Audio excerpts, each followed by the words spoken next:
Good evening आप सभी को। बीपीएससी ट्री 3.0 से संबंधित महत्वपूर्ण जीके जीएस से संबंधित प्रश्न और उसके उत्तर को हम लोग जानने का प्रयास करेंगे। सबसे पहला प्रश्न है कि वर्तमान में नेशनल ग्रीन ट्रिब्यूनल के अध्यक्ष कौन है। ऑप्शन ए में जस्टिस प्रकाश श्रीवास्तव, बी में प्रवीण कुमार श्रीवास्तव, सी में लोकेश्वर सिंह पंता, डी में उपर्युक्त में से एक से अधिक या फिर उपर्युक्त में कोई नहीं। वर्तमान में नेशनल ग्रीन ट्रिब्यूनल के अध्यक्ष जस्टिस प्रकाश श्रीवास्तव हैं, तो ऑप्शन ए इसका सही उत्तर हो जाएगा।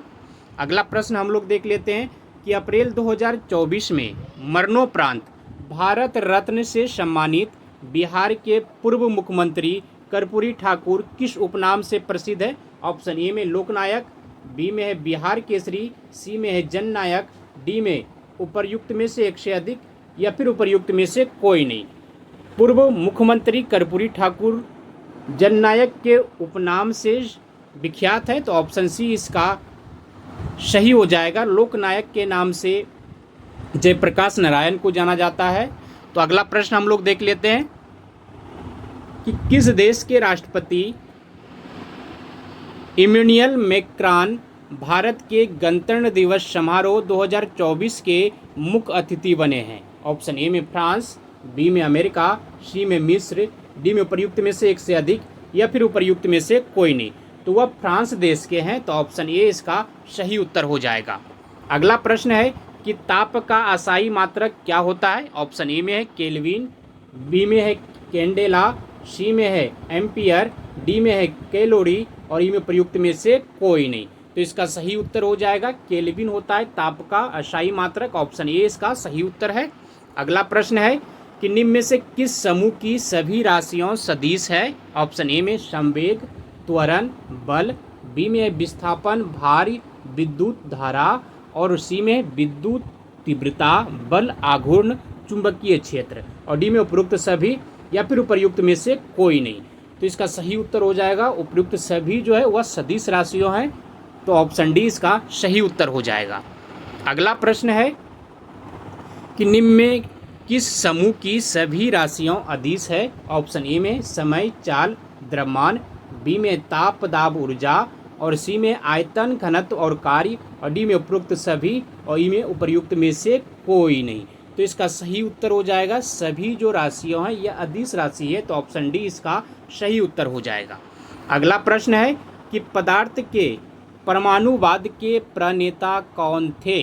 ऑप्शन ए में है रदरफोर्ड, बी में मेंडलीव, सी में आबोग्रादो और डी में डाल्टन, ई में उपर्युक्त में से कोई नहीं। तो इसका सही उत्तर हो जाएगा ऑप्शन डी पदार्थ के परमाणुवाद के प्रणेता डाल्टन है, तो ऑप्शन डी इसका सही उत्तर है। अगला प्रश्न है कि किसी पदार्थ का वह सूक्ष्मतम कण जिसका विभाजन नहीं हो सकता है क्या कहलाता है। ऑप्शन ए में यौगिक, बी में अणु, सी में परमाणु, डी में तत्व, ई में प्रयुक्त में से कोई नहीं। तो इसका सही उत्तर हो जाएगा ऑप्शन सी परमाणु कहलाता है।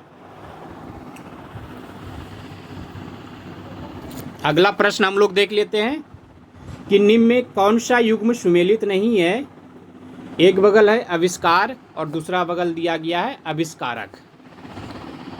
प्रोटॉन का आविष्कारक कौन है, रदरफोर्ड, ये सही है। न्यूट्रॉन का आविष्कारक चैडविक, ये भी सही है। इलेक्ट्रॉन का आविष्कारक है जे थॉमसन, ये सही है। फोटोन का आविष्कारक इस जगह यूकोवा दिया गया है जो कि गलत है। फोटोन का जो आविष्कार हुआ था 1905 में हुआ था, किसने किया था, तो अल्बर्ट आइंस्टीन ने किया था। अल्बर्ट आइंस्टीन ने इसका आविष्कार किया था, ये याद रखना है। तो यह जो सुमेलित नहीं है, ऑप्शन डी सुमेलित नहीं है। अगला प्रश्न हम लोग देख लेते हैं परमाणु के नाभिक में होता है। ऑप्शन ए में प्रोटॉन एवं न्यूट्रॉन, बी में प्रोटॉन एवं इलेक्ट्रॉन, सी में इलेक्ट्रॉन एवं न्यूट्रॉन, डी में उपर्युक्त में से कोई नहीं। परमाणु के नाभिक में प्रोटॉन एवं न्यूट्रॉन होता है, तो ऑप्शन ए इसका सही उत्तर हो जाएगा। अगला प्रश्न है कि रेडियो सक्रियता का पता सर्वप्रथम किसने लगाया था। ऑप्शन ए में है मैडम क्यूरी, बी में रदरफोर्ड, सी में आइंस्टीन, डी में हेनरी बेकुरल और ई में प्रयुक्त में से कोई नहीं। रेडियो सक्रियता का पता सर्वप्रथम हेनरी बेकुरियल ने लगाया था, तो ऑप्शन डी इसका सही उत्तर हो जाएगा। अगला प्रश्न हम लोग देख लेते हैं कि कपूर को निम्न विधि से शुद्ध किया जाता है। आप लोगों को बताना है कि कपूर को किस विधि से शुद्ध किया जाता है। ऑप्शन ए में ऊर्ध्वापातन, बी में प्रभाजी आसवन, सी में आसवन और डी में क्रिस्टलन और इनमें प्रयुक्त में से कोई नहीं। तो इसका सही उत्तर हो जाएगा ऊर्ध्वापातन के द्वारा कपूर को शुद्ध किया जाता है। ऑप्शन ए इसका सही उत्तर है। अगला प्रश्न है कि परमाणु के नाभिक में उपस्थित प्रोटॉनों की संख्या को क्या कहा जाता है। ऑप्शन ए में द्रव्यमान संख्या, बी में प्रोटॉनों की कुल संख्या, सी में परमाणु क्रमांक और डी में परमाणु भार और में प्रयुक्त में से कोई नहीं। तो इसका सही उत्तर हो जाएगा परमाणु क्रमांक कहा जाता है। तो ऑप्शन सी इसका सही उत्तर है। अगला प्रश्न है कि जीव विज्ञान का पिता किसे कहा जाता है। ऑप्शन ए में है चार्ल्स डार्विन, बी में है लिनियस, सी में अरस्तु, डी में मेंडल, उपरोक्त में से कोई नहीं। जीव विज्ञान का पिता अरस्तु कहा जाता है। तो ऑप्शन सी इसका सही उत्तर है। अगला प्रश्न है कि जीवन का भौतिक आधार है। ऑप्शन ए में है जीन, बी में कोशिका, सी में माइटोकॉन्ड्रिया और डी में है जीव द्रव और में प्रयुक्त में से कोई नहीं। तो इसका सही उत्तर हो जाएगा जीव द्रव जो है जीवन का भौतिक आधार है। ऑप्शन डी इसका सही उत्तर हो जाएगा। अगला प्रश्न है कि सर्वप्रथम कोशिका का पता किसने लगाया था। ऑप्शन ए में है स्लाइडेन, बी में है रॉबर्ट हुक और सी में स्वान और डी में डार्विन, ई में प्रयुक्त में से कोई नहीं। तो इसका सही उत्तर हो जाएगा रॉबर्ट हुक ने सर्वप्रथम कोशिका का पता लगाया था। तो ऑप्शन बी इसका सही उत्तर हो जाएगा। अगला प्रश्न है कि कोशिका का शक्ति केंद्र किसे कहा जाता है। ऑप्शन ए में है केंद्रक, बी में माइटोकॉन्ड्रिया, सी में लाइसोसोम, डी में कोशिका द्रव, ई में प्रयुक्त में से कोई नहीं। कोशिका का शक्ति केंद्र किसे कहा जाता है। तो केंद्रक को कहा जाता है। ऑप्शन ए इसका सही उत्तर हो जाएगा। अगला प्रश्न है कि निम्न में से कौन सी रचना पादप कोशिका को जंतु कोशिका से विभेदित करती है। ऑप्शन ए में कोशिका भित्ति, बी में पर्णहरित, सी में सेंट्रियोल, डी में ये सभी और ई में प्रयुक्त में से कोई नहीं। तो इसका सही उत्तर हो जाएगा ये सभी। पादप कोशिका को जंतु कोशिका से विभेदित करती है कोशिका भित्ति, पर्णहरित और सेंट्रियोल, ये सभी। ऑप्शन डी इसका सही उत्तर हो जाएगा। अगला प्रश्न हम लोग देख लेते हैं। निम्न में से किस कोशिकांग को आत्महत्या की थैली कहा जाता है। ऑप्शन ए में राइबोसोम, बी में है लाइसोसोम, सी में रितिका और डी में सेंट्रोसोम और ई में प्रयुक्त में से कोई नहीं। तो इसका सही उत्तर हो जाएगा ऑप्शन बी, लाइसोसोम को आत्महत्या की थैली कहा जाता है। ऑप्शन बी इसका सही उत्तर हो जाएगा। अगला प्रश्न हम लोग देख लेते हैं कि डीएनए की द्विगणित कुंडली का पता किसने लगाया था। ऑप्शन ए में है वाटसन एवं क्रिक, बी में स्लाइडन एवं स्वान और सी में रॉबर्ट हुक और डी में है ग्रेगर मेंडल और ई में प्रयुक्त में से कोई नहीं। तो इसका सही उत्तर हो जाएगा डीएनए की द्विगणित कुंडली का पता वाटसन एवं क्रिक ने लगाया था। तो ऑप्शन ए इसका सही उत्तर है। अगला प्रश्न है कि डीएनए का प्रमुख कार्य है। ऑप्शन ए में है प्रोटीन संश्लेषण, बी में कोशिकीय श्वसन और सी में कोशिकीय परिवहन और डी में आनुवांशिक क्रियाओं का संचालन, ई में प्रयुक्त में से कोई नहीं। तो इसका सही उत्तर हो जाएगा ऑप्शन डी, आनुवंशिक क्रियाओं का संचालन डीएनए का प्रमुख कार्य है। तो ऑप्शन डी इसका सही उत्तर हो जाएगा। अगला प्रश्न है कि आरएनए पाया जाता है। ऑप्शन ए में कोशिका भित्ति में, बी में माइटोकॉन्ड्रिया में, सी में कोशिका द्रव में, डी में राइबोसोम में और ई में प्रयुक्त में से कोई नहीं। तो इसका सही उत्तर हो जाएगा कोशिका द्रव में। आरएनए कोशिका द्रव में पाया जाता है। तो ऑप्शन सी इसका सही उत्तर है। अगला प्रश्न हम लोग देख लेते हैं कि अनुवांशिकी का पिता किसे कहा जाता है। ऑप्शन ए में लेमार्क, डार्विन, मेंडल, अरस्तु, उपयुक्त में से कोई नहीं। तो इसका सही उत्तर हो जाएगा ऑप्शन सी, मेंडल को अनुवांशिकी का पिता कहा जाता है। तो ऑप्शन सी इसका सही उत्तर है। अगला प्रश्न हम लोग देख लेते हैं, मनुष्य में गुणसूत्रों की कुल संख्या कितनी होती है। ऑप्शन ए में 46, बी में 47, 56, 57, उपयुक्त में से कोई नहीं। मनुष्यों में गुणसूत्रों की कुल संख्या 46 होती है। अगर जोड़ा पूछे तो 23। ऑप्शन ए इसका सही उत्तर है। अगला प्रश्न है कि हमारी गैलेक्सी की आकृति कैसी है। ऑप्शन ए में है दीर्घवृत्तीय, बी में वृत्तीय, सर्पिल, परवलयीय या उपयुक्त में से कोई नहीं। हमारी गैलेक्सी की आकृति जो है वह सर्पिल है। तो ऑप्शन सी इसका सही उत्तर हो जाएगा। अगला प्रश्न है कि पृथ्वी किस गैलेक्सी का भाग है। ऑप्शन ए में है उर्सा माइनर, बी में है स्कल्पटर और सी में है ड्रेको और डी में मिल्की वे, ई में उपर्युक्त में से कोई नहीं। तो इसका सही उत्तर हो जाएगा ऑप्शन डी, मिल्की वे का भाग है पृथ्वी। ऑप्शन डी इसका सही उत्तर है। अगला प्रश्न है कि सौरमंडल में ग्रहों की संख्या कितनी है? 7, 8, 9, 10, उपरोक्त में से कोई नहीं। सौरमंडल में ग्रहों की संख्या 8 है, तो ऑप्शन बी इसका सही उत्तर है। अगला प्रश्न है सबसे चमकीला ग्रह कौन सा है? ऑप्शन ए में पृथ्वी, बी में मंगल, सी में शुक्र, डी में शनि, उपरोक्त में से कोई नहीं। सबसे चमकीला ग्रह जो है वह शुक्र है, तो ऑप्शन सी इसका सही उत्तर हो जाएगा। अगला प्रश्न है कि सौरमंडल में सबसे बड़ा ग्रह कौन सा है? ऑप्शन ए में पृथ्वी, ऑप्शन ए में है पृथ्वी, बी में है मंगल, सी में शनि, डी में बृहस्पति, उपरोक्त में से कोई नहीं। सौरमंडल का सबसे बड़ा ग्रह बृहस्पति है, तो ऑप्शन डी इसका सही उत्तर हो जाएगा। अगला प्रश्न हम लोग देख लेते हैं, लाल ग्रह किसे कहा जाता है? ऑप्शन ए में शुक्र, बी में अरुण, सी में मंगल, डी में वरुण, ई में उपर्युक्त में से कोई नहीं। लाल ग्रह के नाम से मंगल को जाना जाता है, तो ऑप्शन सी इसका सही उत्तर हो जाएगा। अगला प्रश्न हम लोग देख लेते हैं कि पृथ्वी के सबसे निकट ग्रह कौन सा है? ऑप्शन ए में है मंगल, बी में बुध, सी में शुक्र, डी में चंद्रमा, ई में उपर्युक्त में से कोई नहीं। तो इसका सही उत्तर हो जाएगा पृथ्वी के सबसे निकट ग्रह शुक्र है, तो ऑप्शन सी इसका सही है। अगर पूछे सूर्य के सबसे निकट तो वह बुध हो जाएगा। अगला प्रश्न हम लोग देख लेते हैं कि दांडी मार्च में गांधी जी के साथ कितने लोग थे? ऑप्शन ए में 77, बी में 79, सी में 78, डी में उपर्युक्त में से एक से अधिक या फिर उपर्युक्त में से कोई नहीं। दांडी मार्च में गांधी जी के साथ 78 लोग थे, तो ऑप्शन सी इसका सही उत्तर हो जाएगा। अगला प्रश्न है कि राष्ट्रीय आंदोलन में बहिष्कार का सुझाव सबसे पहले किस समाचार पत्र में आया था? ऑप्शन ए में है संजीवनी, बी में है स्वदेश मित्रन, सी में संध्या, ई में उपर्युक्त में से एक से अधिक या फिर उपर्युक्त में से कोई नहीं। राष्ट्रीय आंदोलन में बहिष्कार का सुझाव सबसे पहले संजीवनी समाचार पत्र में आया था, तो ऑप्शन ए इसका सही उत्तर हो जाएगा। अगला प्रश्न है कि आदि ग्रंथ गुरु ग्रंथ साहिब का प्रथम संकलन था। इस संकलन किसके द्वारा किया गया ये बताना इसमें। ऑप्शन ए में गुरु नानक, बी में गुरु अर्जुन देव, सी में गुरु रामदास, डी में उपर्युक्त में से एक से अधिक या फिर उपर्युक्त में से कोई नहीं। तो इसका सही उत्तर हो जाएगा ऑप्शन बी, गुरु अर्जुन देव के द्वारा आदि ग्रंथ का संकलन किया गया, जो कि गुरु ग्रंथ साहिब का प्रथम संकलन था, तो ऑप्शन बी इसका सही उत्तर होगा।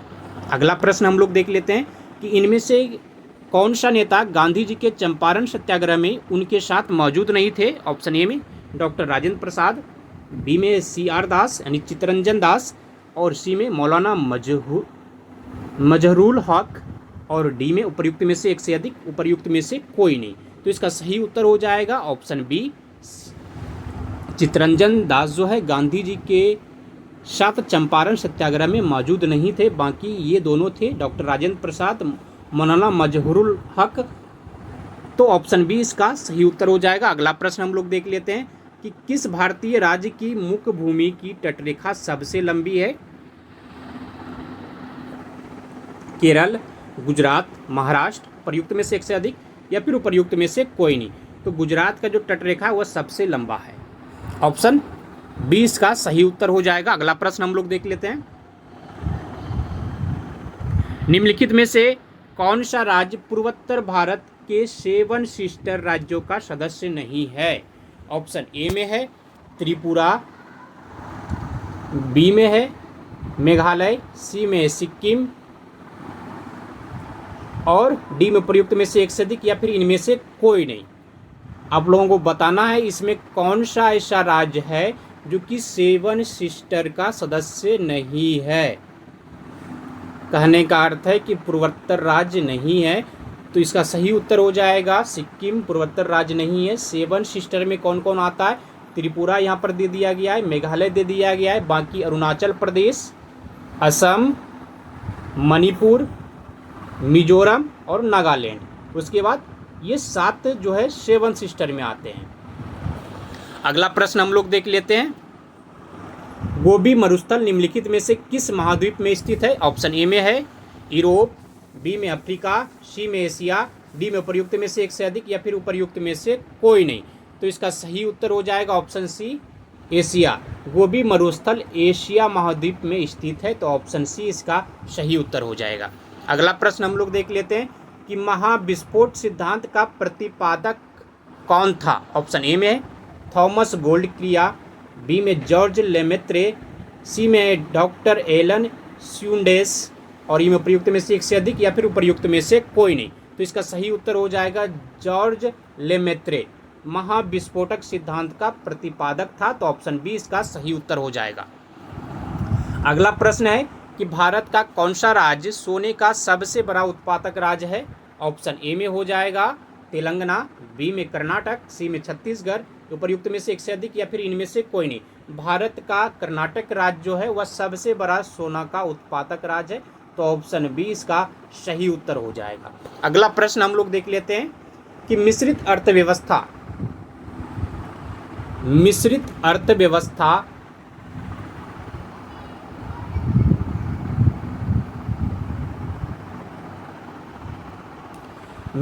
अर्थव्यवस्था का अर्थ है ऑप्शन ए में सार्वजनिक एवं निजी उद्योगों का सह अस्तित्व, बी में है उद्योगों एवं कृषि की एक साथ वृद्धि, सी में शहरी एवं ग्रामीण उद्योगों का सह अस्तित्व और डी में बृहत लघु एवं कुटीर उद्योगों का सह अस्तित्व। में प्रयुक्त में से कोई नहीं।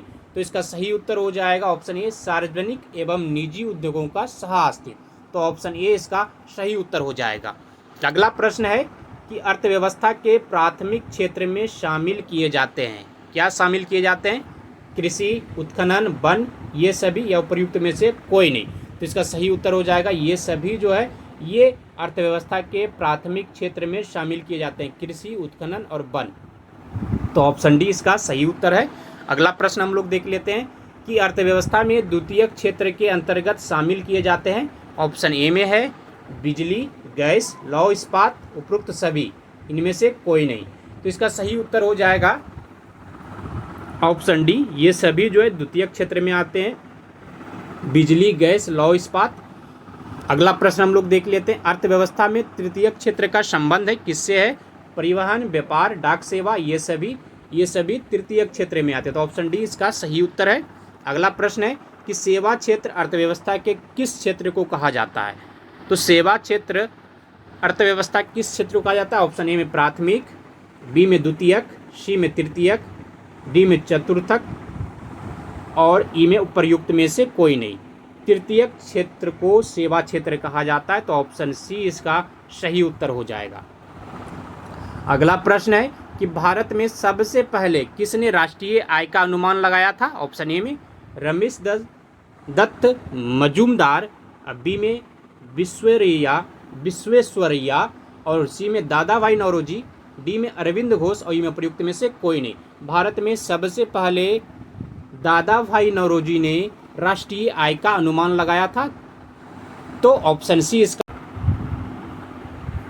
मूल अधिकारों का रक्षक किसे कहा जाता है? ऑप्शन ए में सर्वोच्च न्यायालय, बी में उच्च न्यायालय, सी में ए और बी दोनों और डी में संसद, ई में प्रयुक्त में से कोई नहीं। मूल अधिकारों का रक्षक सर्वोच्च न्यायालय और उच्च न्यायालय दोनों को कहा जाता है, तो ऑप्शन सी इसका सही उत्तर हो जाएगा।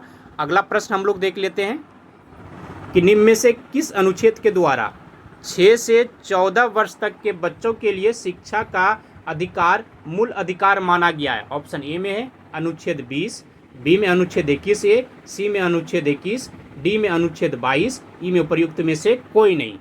निम्न में से किस अनुच्छेद के द्वारा 6 से 14 वर्ष तक के बच्चों को के लिए शिक्षा का अधिकार माना गया है? तो अनुच्छेद 21 के ए में, तो ऑप्शन बी इसका सही उत्तर हो जाएगा। अगला प्रश्न है कि लोक कल्याणकारी राज्य की अवधारणा किसमें निहित है? ऑप्शन ए में मूल अधिकार, बी में राज्य की नीति निर्देशक तत्व, सी में मूल कर्तव्य, डी में सर्वोच्च न्यायालय, ई में प्रयुक्त में से कोई नहीं। तो इसका सही उत्तर हो जाएगा बी नंबर कि राज्य के नीति निर्देशक तत्व जो है वह लोक कल्याणकारी राज्य की अवधारणा इसमें निहित है, तो ऑप्शन बी इसका सही उत्तर हो जाएगा। अगला प्रश्न है कि संविधान का अनुच्छेद 40 राज्य को निर्देश देता है कि वह ऑप्शन ए में समान कार्य के लिए समान वेतन निर्धारित करे, बी में पर्यावरण की रक्षा करे, सी में ग्राम पंचायतों का संगठन करे, डी में लोक कल्याणकारी राज्य की स्थापना करे, ई में उपयुक्त में से कोई नहीं। तो इसका सही उत्तर हो जाएगा कि अनुच्छेद 40 जो है वह ग्राम पंचायतों का संगठन करे, यही निर्देश देता है अनुच्छेद 40। तो ऑप्शन सी इसका सही उत्तर हो जाएगा। धन्यवाद आप सभी को। जय हिंद।